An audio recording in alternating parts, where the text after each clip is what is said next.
Alhamdulillah pada kesempatan kali ini kita tengah berdiam di rumah kediamannya Bapak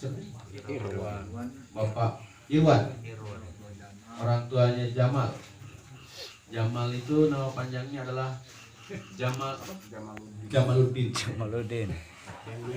Tapi kalau dipanggil Jamal itu bahaya. Ya, Jamaluddin.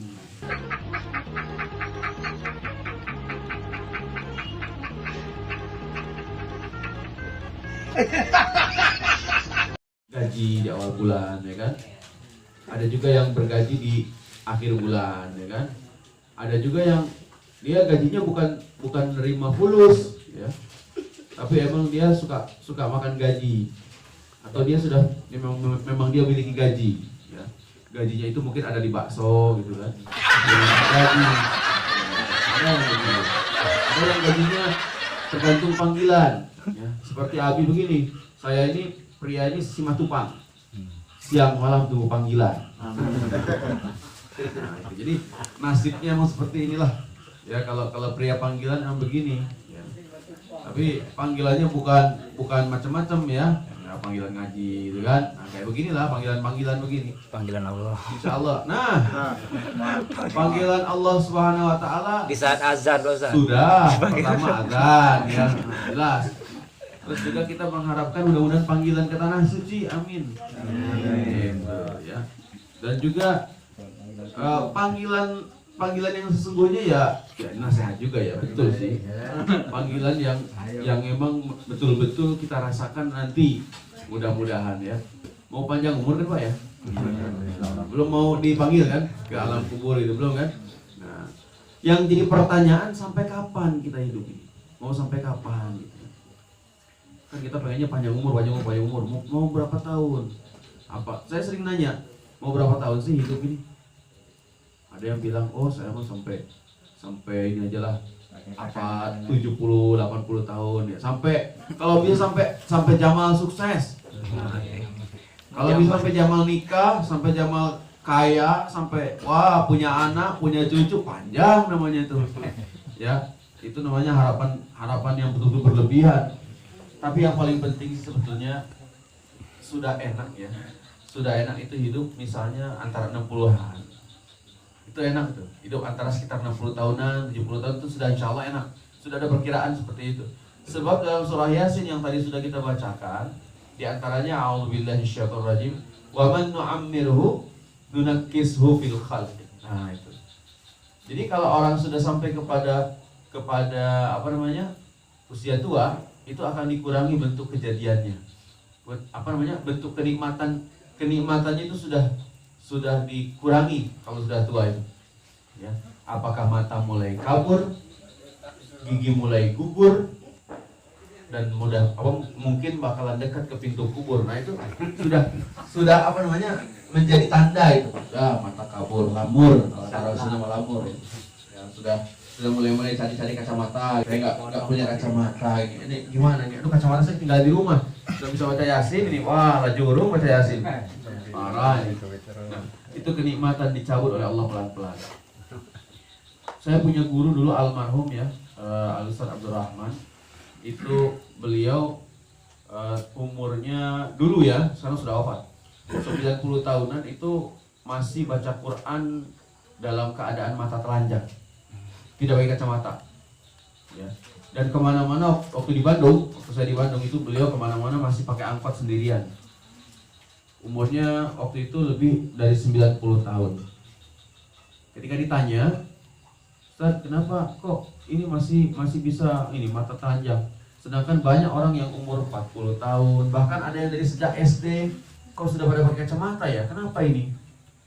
Dia jawab begini, itu matanya kebanyakan dosa, katanya. Beliau yang jawab, kebanyakan dosa. Kenapa? Segala dilihat, terlalu jelalatan teing gitu kan.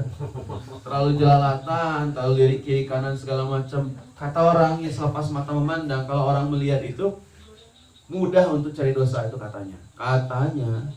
Mudah untuk cari dosa selepas mata memandang, ya. Kita mau pakai apa aja mata ini mudah. Mau dipakai yang baik-baik, lihat Quran, mudah katanya. Tapi kalau mau dipakai untuk lihat kejahatan atau mungkin kemaksiatan, lihat yang buruk-buruk, mudah. Coba aja, jangan kemana-mana lah, jangan pergi kemana-mana misalnya, di rumah aja. Ini pergantian tahun ini, begadang kita, begadang sampai jam 12, sampai jam 1. Lihat aja pemandangan di TV, macam-macam. Ada pemandangannya itu diistilahkan dengan istilah sekwilda, sekitar wilayah dada. Ada dah. Ada yang istilahnya itu bupati, buka paha tinggi-tinggi. Di TV karena tempatnya ada, nggak usah kemana-mana. Apalagi keluar, di TV aja banyak pemandangan kayak begitu. Ada lagi pemandangan dajjal. Kalau kata orang Sunda, dajjal itu artinya adalah dada jeung bujal. Dada di sini, bujal yang ini. Banyak orang yang pakai baju itu kurang bahan. Bujal, ya bujal. Nah itu banyak orang itu udel ya. Banyak orang itu pakai pakaian ini kurang bahan. Tapi kalau wanita muslimah itu pakaiannya katanya kelebihan bahan. Ya bagus lah, orang kaya kelebihan bahan gitu kan. Daripada kurangan bahan. Kadang baju anak TK dipakai sama anak SMA. Nah, repot. Maka selepas mata memandang itu dosa terus. Dan menurut riwayat, ketika naudzubillah ya, orang-orang di neraka itu, ketika orang-orang yang menjadi penghuni neraka berdiam di sana, api neraka duluan itu menyambar kemana? Ke mata dulu. Api neraka yang menyala membakar itu, dia akan menyambar mata dulu. Kenapa? Memang karena mata itu banyak sekali dosa yang dibuat. Naudzubillah min dzalik. Maka hati-hati untuk bapak-bapak semua ya, hadirin yang punya mata, yang punya penglihatan maksudnya. Karena ya saya juga punya mata tapi tidak berfungsi. Ya, kalau apa namanya? Ya hadirin tuan-tuan semua punya mata dan berfungsi dengan baik. Maka harus dimanfaatkan dengan sebaik-baiknya. Pakai mata ini untuk yang baik-baik. Pakai untuk sering baca Quran. Ini sekalinya baca Quran bukannya Yasin terus. Ya, dan itu kalau kumpul itu juga. Kalau tidak ada kumpulan, wassalam, Quran lewat. Ya, kadang-kadang baru coba-coba buka ayat Quran, baru seayat, 2 ayat, 3 ayat sudah muak-muak. Ya sudah nggak tahan.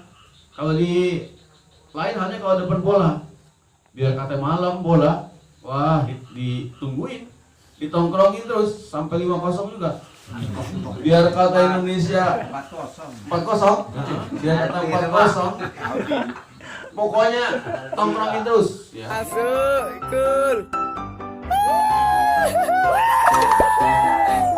Biar kata bilang TV mau dibanting. Hadi geldi. Vallahi geldi.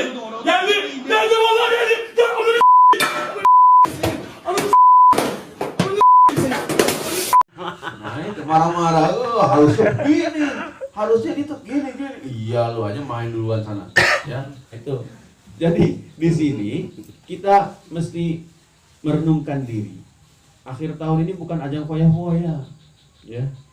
Karena kalau kita hanya pakai untuk ajang foya-foya, waduh bahayalah. Saya ingat ketika almarhum Ustadz Taufik Kasnuri itu menyatakan katanya, kalau malam tahun baru itu musim pecon dibakar.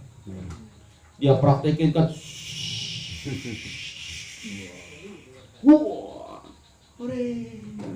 April, kan gitu satu gitu, ya.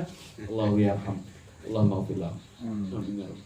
Nah itu, jadi amalan seperti itu berangkat dari api. Yang sifatnya api itu biasanya memang dilakukan oleh orang Majusi. Nanti ada kembang api, ya kan rasa nggak cocok ya. Misalnya kita akan tampilkan Ustadz kenamaan kita yaitu Pak D. Ustadz Rosid yang akan membakar percon. Kan nggak cocok ya, nggak cocok. Ustadz Rosid akan menyampaikan tausiah, judulnya refleksi akhir tahun. Cocok, mantap. Tapi kalau Ustadz Rosid akan mengomandoi jam 12 malam dengan peniupan tengompet. Nah, itu nggak cocok ya. Nggak cocok. Ini penting. Misalnya contohnya yang lain. Ya, Pak Muryadi Ketua masjid Musola Al-Falah yang sebentar lagi mudah-mudahan jadi masjid. Nah, itu diamin kan? Itu mengomandoi akan misalnya membakar kembang api, ya.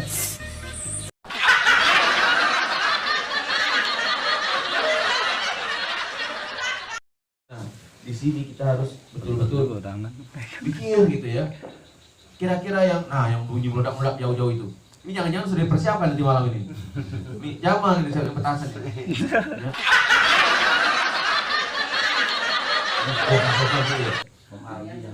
Atau misalnya kita akan saksikan penampilan dari Om Albi dengan menyanyikan sebuah lagu diiringi organ tunggal.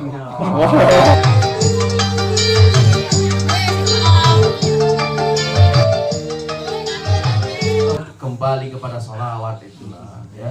Kita kembali kepada ayat-ayat Al-Quran, hiburan yang paling indah, yang paling tinggi ayat Al-Quran, ya. Makanya saya sih berharap kalau ada kajian itu kan sering menyisipkan, ayo kita belajar Al-Quran. Bukan berarti saya bisa ya, cuma kita berbagilah belajar gitu. Kita belajar ayat Al-Quran, dinikmati gitu. Kalau yang punya suara bagus kan enak ya pas jadi imam dengan suara yang zainul Quran bi aswatikum, sabda Rasul ya. Sabda Rasulullah SAW, zainul Quran bi aswatikum. Perbaguslah, perindahlah Al-Quran itu dengan suaramu. Jadi dengan suara yang dibaguskanlah Quran itu. Niatnya karena Allah. Bukan karena suara gue bagus, bukan. Ya, jangan begitu. Harus karena Allah kita membaguskan suara. Kan enak kan? Alhamdulillahi Rabbil Alamin. Kan enak kalau ngaji gitu. Jangan sampai jadi imam Alhamdulillahi Rabbil Alamin. Wa il maghdubi alaihim waladdallin. Aduh, dia ngegenjot. Ya. Suaranya digenjot-genjot. Aduh, ini jangan-jangan laju. Kakek ini jangan-jangan laju dia sholat. Kan bahaya. Coba lagi sholat, lagi azan aja. Kan kalau yang azannya bagus, Pak Muryadi mau mana? Hayya 'alas shalah.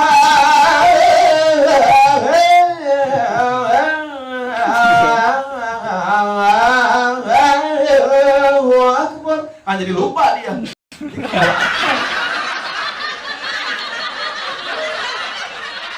Azan itu misalnya udah, aduh ya Allah, aduh